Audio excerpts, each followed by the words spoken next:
Hello, good evening to all. My name is Sukanya and I welcome you all on my channel. And today we are going to do a very important topic of paper 1 knowledge and curriculum B.Ed second year and unit 3 उसका एक topic है जिसमें अलग अलग approaches दी हुई हैं। So first approach जो आज हम करने वाले हैं दैट इज़ ट्रेडिशनल अप्रोच।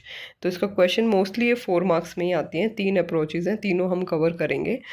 तो 4 मार्क्स में आती हैं। एक अप्रोच पक्के से आएगी, मतलब 100% आएगी ही आएगी, ऐसा हो नहीं सकता कि ना आए।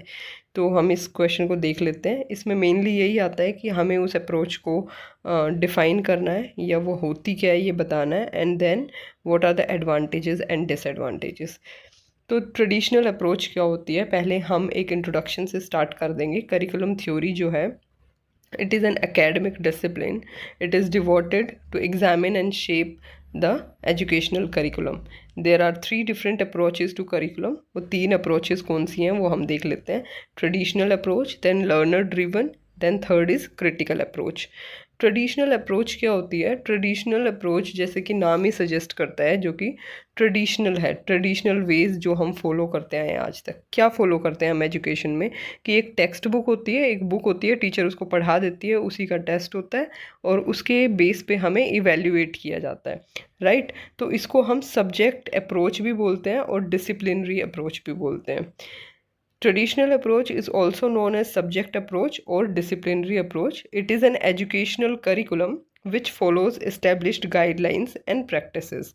This approach is based on the fact that subject is a storehouse of facts, methods, theories and concepts.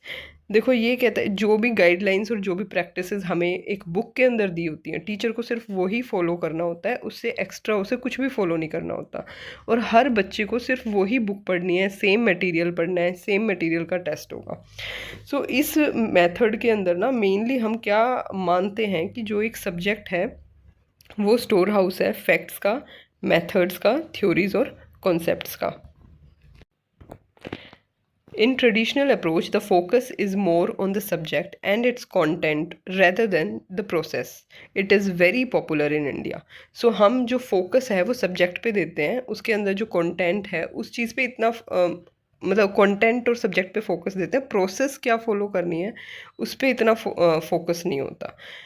For example, अगर एक टीचर को जो है लेटर राइटिंग किसी बच्चे को सिखाना है तो मेन जो है वो कंटेंट पे ध्यान दिया जाता है। क्या दिया जाता है कि उसका एक स्ट्रक्चर कैसा होना चाहिए, कहाँ हमें एड्रेस लिखना है, कहाँ हमें ये सब चीज़ें लिखनी है, और बॉडी का पार्ट जैसे बीच में लिखना है, रिस्पेक्टेड सर और मैम कहाँ लिखना है, नीचे थैंकिंग यू करके सिग्नेचर करना, ठीक है। ये सब चीज़ें हमें बता दी जाती हैं, बस बॉडी बॉडी जो है उसके अंदर स्ट्रक्चर क्या लिखना है वो हमें सिखाया ही नहीं जाता। सो ये होता है ट्रेडिशनल अप्रोच कि उसके बीच की जो मैटर है उसको कैसे लिखना है, क्या लिखना है वो हमें नहीं सिखाते, ठीक है। हमें सिर्फ उसका जो एक लेआउट है वो हमें कैसे बनाना है वो हमें सिखाया जाता है। देन अब हम इसके कैरेक्टरिस्टिक्स देख लेते हैं। जैसा कि अभी तक हमने जाना है कि ट्रेडिशनल अप्रोच क्या होती है, वही सब कैरेक्टरिस्टिक्स इसमें लिखे हुए हैं। The curriculum is largely based on content. यहाँ पे करिकुलम जो है वो कंटेंट पे बेस्ड होता है। The teacher is the main source of knowledge and information. So यहाँ टीचर का जो है बहुत इंपॉर्टेंट रोल होता है, क्योंकि जो भी बुक के अंदर लिखा हुआ होता है वो टीचर ही एक्सप्लेन करती है। यहाँ पे स्टूडेंट्स का बहुत ज़्यादा इंपॉर्टेंट रोल नहीं होता है। Every subject has detailed conceptual knowledge. In this approach textbook is the main authority and students observations, values और conclusions they are not given importance. तो जैसे कि मैंने कहा कि यहाँ पे फोकस जो है वो सब्जेक्ट पे और जो कंटेंट लिखा हुआ है उसी पे ज़्यादा इंपॉर्टेंस होती है। तो सब बच्चों के अलग अलग ओपिनियंस हों या वो अपनी क्रिएटिविटी दिखा सकें, ऐसा यहाँ पे उन्हें कोई चांस नहीं मिलता। This helps in preparing specialist. So ऐसी अप्रोच से या ऐसी एजुकेशन से हम कुछ सब्जेक्ट मैटर के जो एक्सपर्ट्स हैं उनको तो हम क्रिएट कर सकते हैं। Then what are the advantages of traditional approach. देखो सबसे पहली चीज़ तो ये है कि ये जो मेथड है हमेशा से फॉलो किया गया है, तो इसको टीचर्स और स्टूडेंट्स दोनों को ही अडॉप्ट करने में कोई परेशानी नहीं होती। It is easy for both of them to adopt this method.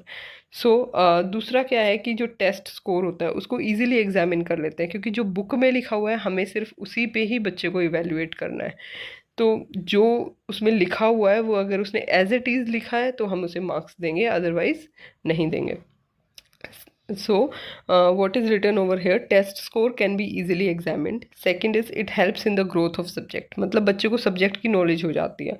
Third is teacher can easily adopt this and students can also adopt this. Fourth is it is useful in building theoretical knowledge. बच्चे को अगर theory से related concepts clear करवाने हैं तो उसके लिए ये method अच्छा है. Then study material जो है it is widely available to the learners who are interested in studying on their own. सो जो बच्चा खुद पढ़ना चाहता है, कुछ बच्चे ऐसे होते हैं जिनको टीचर्स का पढ़ाया हुआ या फिर किसी और का बोला हुआ या पढ़ाया हुआ उन्हें नहीं अच्छा लग रहा होता, उनको तभी सेटिस्फेक्शन होती है जब वो बुक को खुद से पढ़ लेंगे. तो उनके लिए अच्छा खासा मटेरियल यहाँ पे दिया हुआ होता है.